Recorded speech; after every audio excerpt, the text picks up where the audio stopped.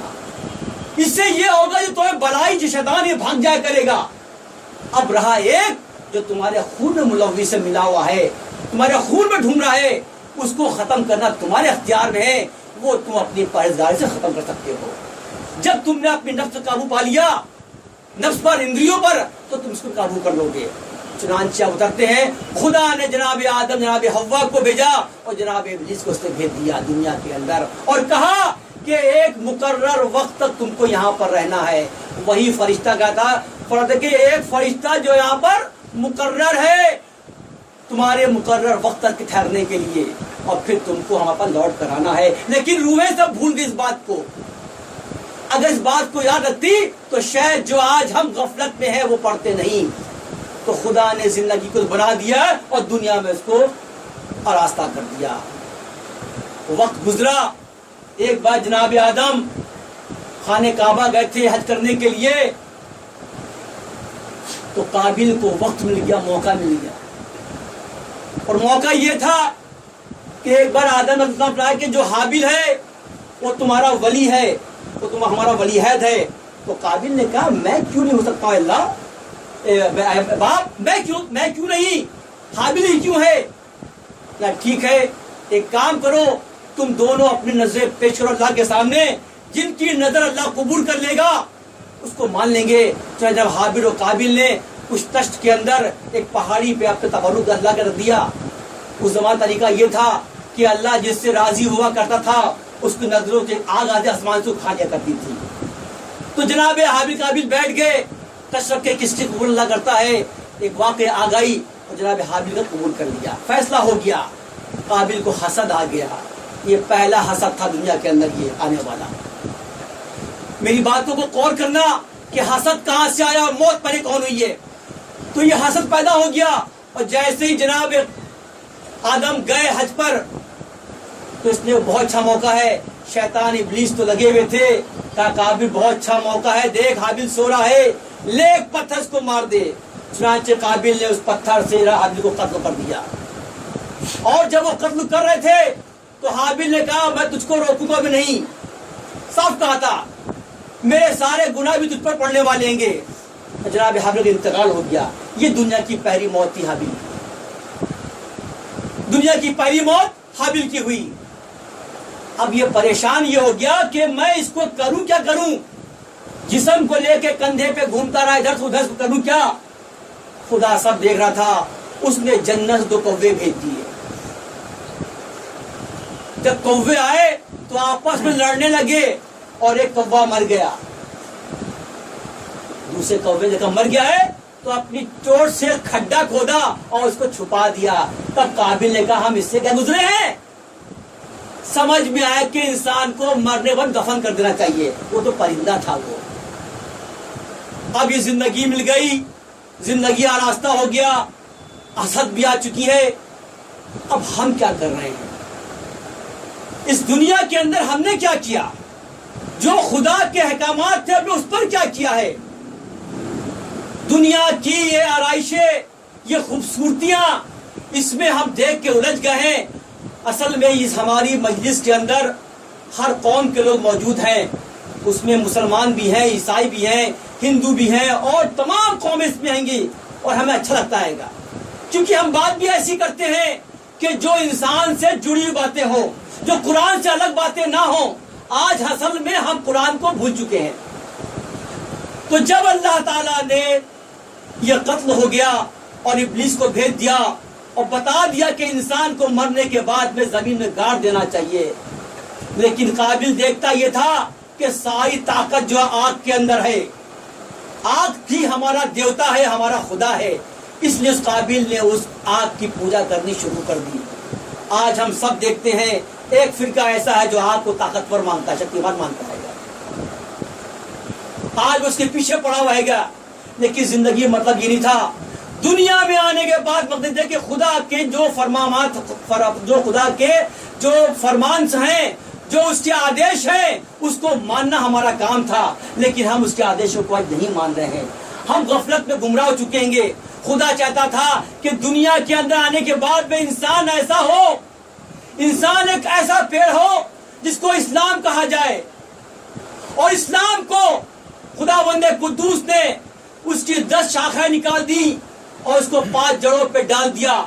یعنی اسلام کی 5 جڑیں ہیں اور 10 شاخیں ہیں, اور جڑیں اتنی مضبوط کہ وہ جو تنا ہل بھی نہ پائیے, شاخیں اتنی خوبصورت جو اس کو دیکھ کے واہ سبحان اللہ بول دے کہ ہاں واقعی زندگی ہو تو ایسی ہو. تو خدا نے اس پیڑ کا نام رکھا اسلام.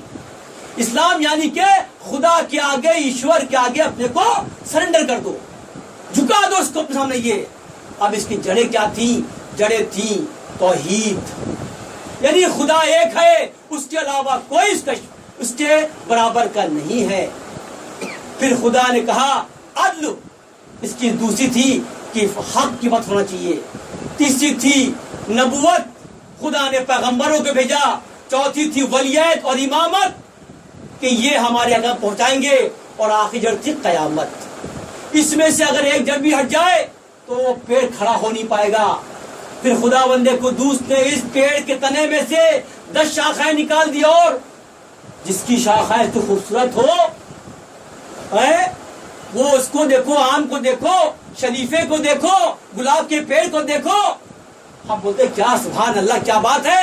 ایسے یہ شجر تھا, یہ پیڑ تھا. یہ اس کی شاخیں کیا تھیں؟ نماز ہے, ایک ہے روزہ, ایک ہے حج, ایک ہے زکات, ایک ہے جہاد, ایک ہے خون, ایک ہے توبہ, ایک ہے برے کام سے منع کرنا, اور ایک ہے اچھے کام پر راغب ہونا. کیا انسان کے اندر یہ پیڑ آ گیا؟ آج یہ ہم دوسری قوموں کی بات کرتے ہیں, ہم اپنے اندر کو دیکھتے نہیں ہیں کہ ہم نے کیا اپنی زندگی ایسے ڈھالی ہے. ہم نے ڈھالی ہی نہیں ہے. حقیقت میں ہم غفلت میں پڑے ہوئے ہیں. دنیا سے میں نے اتنی محبت کر لی ہے کہ عاقبت کو بھول بیٹھے ہیں, آخرت کو بھول بیٹھے ہیں. اللہ کے نبی کیا فرماتے ہیں؟ یہ دنیا کیا ہے؟ یہ دنیا صاف کے مانند ہے جو چھونے پر نرم ہے, بہت نرم ہے, لیکن اس کے اندر زہر حلال بھرا ہوا ہے. اس سے وہی لوگ کھنچتے ہیں, وہی سے محبت کرتے ہیں جو لالچی ہوتے ہیں, جو لالچی ہوتے ہیں, جو چال باز ہوتے ہیں. اور عقل مند اور ایمان والا کبھی اس کی باتوں پر نہیں آتا ہے. یہ اللہ کے رسول فرما دنیا کے بارے میں. اور ایک انسان اصلی وہی ہوتا ہے کہ اللہ کی عظمت کے سامنے دنیا کو حقیر سمجھے اور کمزور سمجھے اور عظمت کو افضل سمجھے. ایک اصلی انسان وہی ہے کہ سمجھے دنیا کیا ہے. دنیا صرف کچھ وقتوں کے لیے ایک آرام گاہ ہے, یعنی ایک ٹرانزٹ کیمپ ہے. آسمان سے اترا, کچھ وقت یہاں رہنا ہے, 60 سال یا 63 سال یا بہت 65 سال. جو آج دنیا کے اندر ایوریج لائف ہے وہ 65 ایئرس کی آس پاس کی ہوتی آتی ہے. تو یہ دنیا کیا ہے؟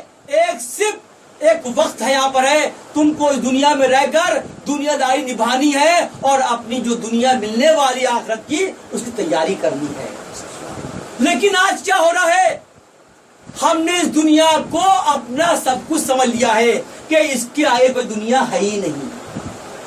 یعنی ہم غفلت میں پورے کے پورے پڑ جائیں گے.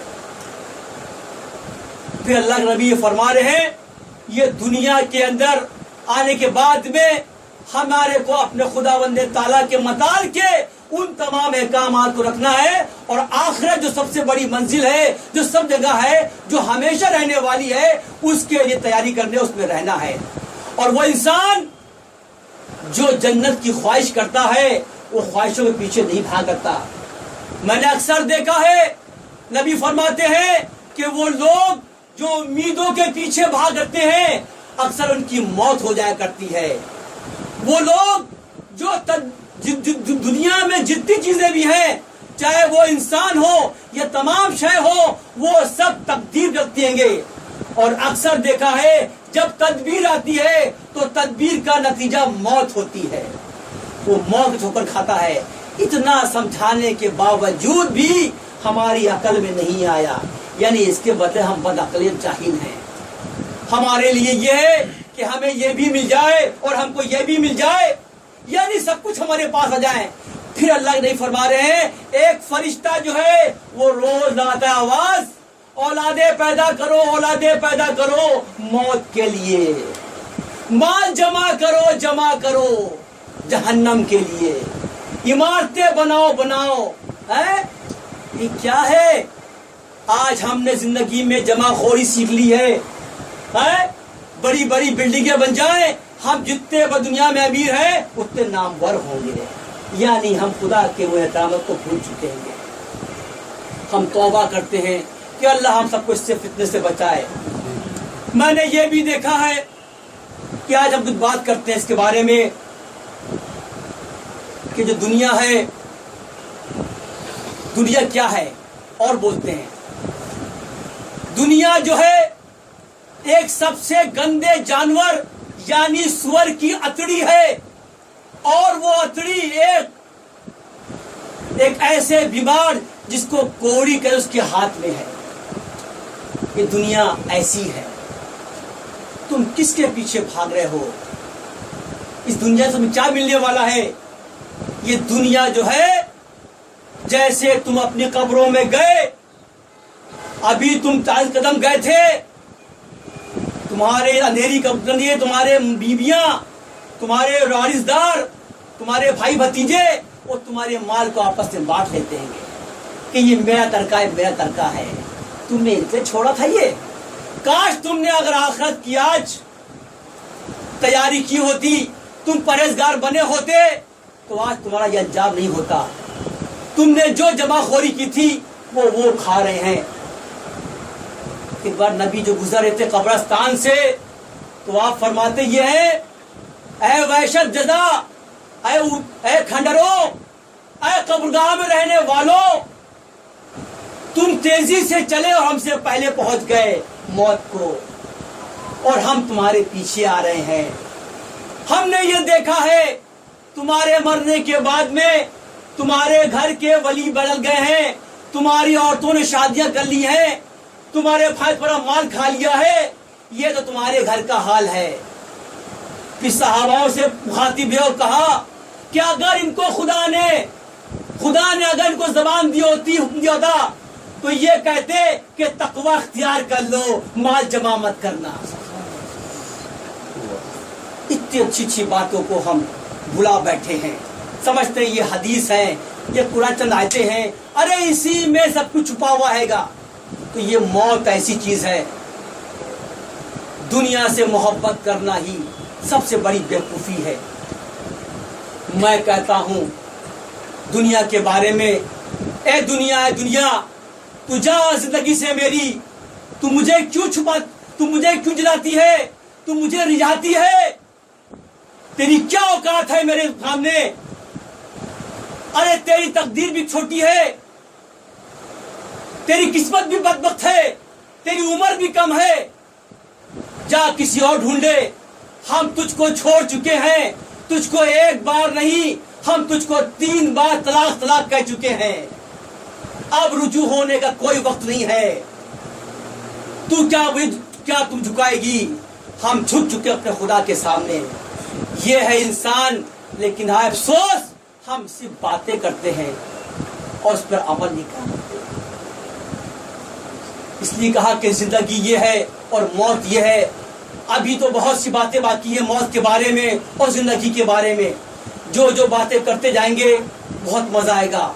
اب یہ ہے کہ یہ کائنات کے اندر خدا کا یہ کہنا کہ تم کو ہم مردہ مارنے کے بعد میں دوبارہ زندہ کریں گے، تو قرآن کی ایسی کون سی آیت ہے کہ جس میں خدا کر کے دکھائے گا؟ دلیل نہیں دیں گے تو مزہ نہیں آئے گا. تو میں نے قرآن پاک کی آیت نمبر 28 دیکھی سورہ بقرہ کے اندر کہ خدا فرما رہا ہے اس شخص کے لیے کہ کہا دیکھ یہ شخص جو مرا پڑا ہوا ہے، تو اگر ایک ٹکڑا لے بیل کا اور چھوا دے گا تو یہ زندہ ہو جائے گا. چنانچہ وہ ٹکڑا لیا بیل کا، چھوایا تو آدمی زندہ ہو گیا. تو خدا کی قدرت ہر چیز پر ہے. خدا کو دکھا تھا کہ مردوں کو اتنا آسان ہے کام میرے لیے، یہ اتنا آسان ہے تم کو ہم دوبارہ زندہ کریں گے. اس کے بعد ہم نے آیت اور دیکھی سورہ بقرہ کی. اس آیت میں دیکھا یہ 259 کے اندر ایک شخص گزر رہے تھے تو اللہ والے نبی اس کو ان کو قصہ سناؤ. کون سا قصہ؟ کہ ایک شخص جناب عزیز تھے جو پیغمبر تھے. اس وقت میں ایک بادشاہ تھا، ظالم تھا. اس بادشاہ نے سب کو ختم کر دیا تھا. تو یہ وہاں سے گزر رہے تھے بستی سے. تو آپ دیکھتے کیا ہے، پوری بستی جو ہے ختم فنا ہو چکی ہے، لوگ مرے پڑے ہوئے ہیں. تو دل میں خیال آ گیا کہ اب یہ کیسے زندہ ہوں گے.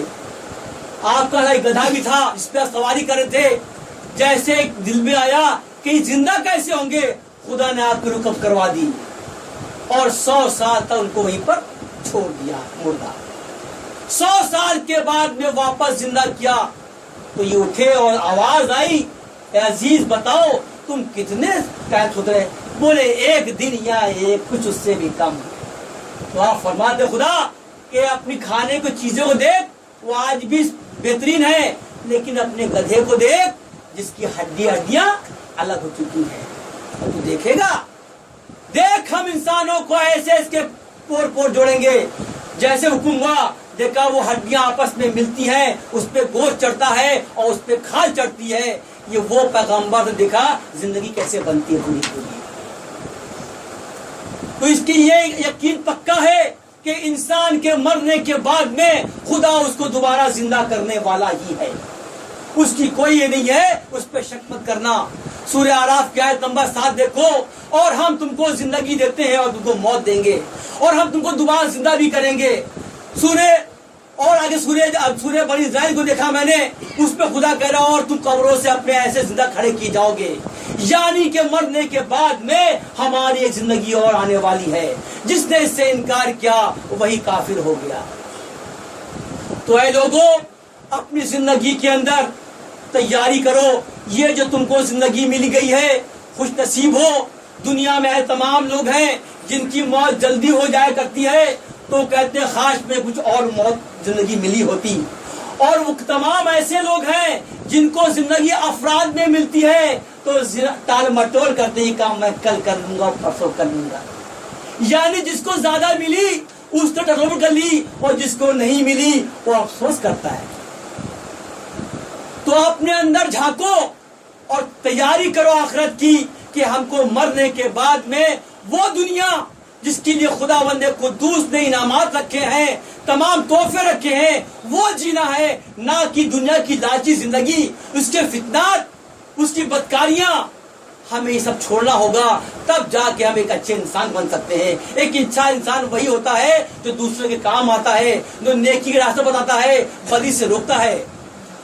اگر قرآن کے اندر جہاد کی بات آئی ہے تو جہاد کا مطلب یہ نہیں تلوار نکالی اور لوگوں کو کاٹنا شروع کر دیا یا ایک بم بنایا اور مار دیا.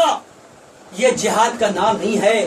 جہاد کا نام ہے نیکی طرف راغب کرنا اور بدی سے بچنا اور بد کرداروں نفرت کرنا اور ضعیفوں کے کام آنا. اس کا نام جہاد ہے. اور اگر کسی پہ ظلم ہو رہا ہے تو اس کا ساتھ دینا کر جہاد ہے. یہ جہاد نہیں ہے. آج لوگ بولتے ہیں جہادی، یہ جہادی نہیں ہے. کیونکہ اس کائنات کے اندر خدا فرماتا ہے کہ اگر کسی ایک بھی انسان کا خون بہا تو اس نے پوری کائنات خون کر دیا، اور کسی نے ایک جان بچا لی تو اس نے پوری کائنات کو بچا لیا. تو اسلام اس کا نام ہے. اسلام کسی کو مارنے کا نام نہیں ہے، اسلام امن کا نام ہے. تو ہم سب اکٹھا ہیں یہاں پر. ہم بہت سی باتیں کریں گے. زندگی اور موت تو ابھی شروع ہوئی ہے. زندگی کی باتیں بتایا، موت بتائی. اب مجھے دیکھنا یہ ہے کہ کیا کوئی ایسا مجاہد ہے کیا موت ڈرتا ہے. میں یہ نہیں کہتا ہوں کہ موت کا خوف نہیں. موت کا خوف ہونا چاہیے. اگر موت کا خوف ہے تو ہم گناہ نہیں کرنے والے. جس دن ہمارے اندر سے موت کا خوف ہٹ جاتا ہے ہم گناہ میں ملوث ہو جاتے ہیں. ہم جس لیے بیٹھے ہیں ہم ان کو دیکھیں، ان کربلا والوں کو دیکھیں. ان کے سامنے زندگی کیا تھی، ان کے سامنے موت کا مطلب کیا تھا. تو جب تک اس واقعے کو ہم پیش نہیں کریں گے ہماری باتیں ادھوری رہ جائیں گی. جب جناب حسین کو تمام خطوط ملتے رہے عراق سے، کربلا سے، کہ آپ آ جائیے، آپ آ جائیے، ہم آپ کو اپنا امام مانتے ہیں، گورنر مانتے ہیں۔ تو حسین حسین نے دیکھا کہ بہت خطرہ ہے، کیا بات ہے، تو ایک مشورہ کیا گیا اور مشورے میں یہ طے پایا گیا کہ کوئی ایک جائے اور جا کے دیکھے حالات کو کہ ہے کیا اصلی ماجرا۔ چنانچہ جناب مسلم ابن علی کو عقیل کو چنا گیا کہ آپ جائیے اور دیکھیے وہاں کے حالات کیسے ہیں۔ آپ حسین کے بھائی تھے، نکلتے ہیں کربلا کے لیے، پہنچ گئے تو بڑا ان کا خیر مقدم ہوا، لگا کہ سب ان کے چاہنے والے ہیں، حتیٰ لوگوں نے کہا کہ ہم آپ کا یہ بھی کرنے والے، یہ بھی کرنے والے ہیں۔ مسلم بڑے خوش ہو گئے کہ صحیح خطوط آئے تھے، خط صحیح تھے، اب ماحول اپنے لائق ہو چکا ہے گا۔ تو آپ نے خط لکھا اور خط لکھ کے بھیج دیا کہ آپ مکے آ جائے، آپ جو ہے عراق میں، آپ کربلا میں آ جائیے، اب ماحول بہت اچھا ہو چکا ہے گا۔ یہ خط نکلا تھا، وقت نماز کا ہوا، آپ نے ایک نماز پڑھائی، دوسری نماز پڑھائی، اس نماز پڑھائی تو دیکھتے کیا پیچھے کوئی ہے ہی نہیں ہے، کوئی بھی نہیں ہے، سب کے سب دغا دے چکے ہیں آپ کو۔ یہ اب بڑے پریشان ہو، یہ ماجرا کیا ہے گا، آپ سمجھ گئے کہ یہ ہمارے ہاتھ میں دھوکہ ہو جائے گا، یہ دھوکہ ہوا میرے ساتھ میں یہ۔ چنانچہ آپ جو ہے وہاں سے بھاگتے ہیں، جان تو پہنچ جائیے، تھوڑا بہت آپ نے جنگ بھی کری لیکن بچ کے نکل آئے۔ اب بیچارے بچہ جاتے، جس گھر میں جائیں ٹھوکے دروازہ ٹھوکیں کہ میں پناہ چاہتا ہوں، جہاں نام بتایا مسلم، دروازہ بند کر لیا تھا۔ یہ وہی کوفے والے ہیں جو بیعت کر رہے تھے، ہم آپ کے ساتھ ہیں، ہم آپ کے ساتھ ہیں۔ یہ سب دنیا کی محبت میں گرفت تھے اور آخرت کو بھول بیٹھے تھے، حتیٰ آپ کو کسی نے پناہ نہیں دی اور آپ گرفت میں آ گئے۔ آنے کے بعد میں ابن زیاد نے آپ کو اپنے دربار میں بلایا اور بلانے کے بعد میں آپ نے پوچھا تم یہاں کیوں آئے تھے، تمام باتیں ہوتی ہیں اور تم مجھ سے بیعت کر لو، لیکن جناب مسلم نے بیعت نہیں کری۔ ڈر بھی تھا کہ مسلم کے چاہنے والے بھی کمی نہیں ہیں، کہ بغاوت نہ ہو جائے، تو کرتا کیا ہے یزید ابن زیاد نے محل کے اوپر حصے پہ لے گیا آپ نے اور اوپر سے دھکا مار کے ختم کر دیا۔ تو یہ جنگ کربلا جو بولتے ہیں، یہ اس کی پہلی شہادت ہوئی تھی مسلم کے نام پر۔ یہ آپ کو موت کا خوف نہیں تھا، اگر آپ کو موت کا خوف ہوتا تو آپ اتنا بڑا کام نہیں کرتے۔ آپ کو ایک ہی کام یہ تھا کہ ہم کیسے بھی کر کے جو ہم کو کام سونپا ہے، جو ذمہ داری سونپی ہے حسین نے، اس کو حد تک پہنچائیں، اس کام کو پورا کر لیں۔ جو شخص موت سے ڈرتا نہیں ہے وہی کامل ہے، وہی پورا ہے اور وہی اسلام کا ماننے والا ہے، اور جو انسان خواہشوں کو پیچھتا ہے وہ دنیا کا چاہنے والا ہے، یعنی وہ اسلام سے دور ہے۔ تو اے لوگوں، میری آپ سے درخواست ہے کہ آپ دنیا کے پیچھے مت بھاگو، دنیا چند دن کی زندگی ہے اور اپنی جو وہ زندگی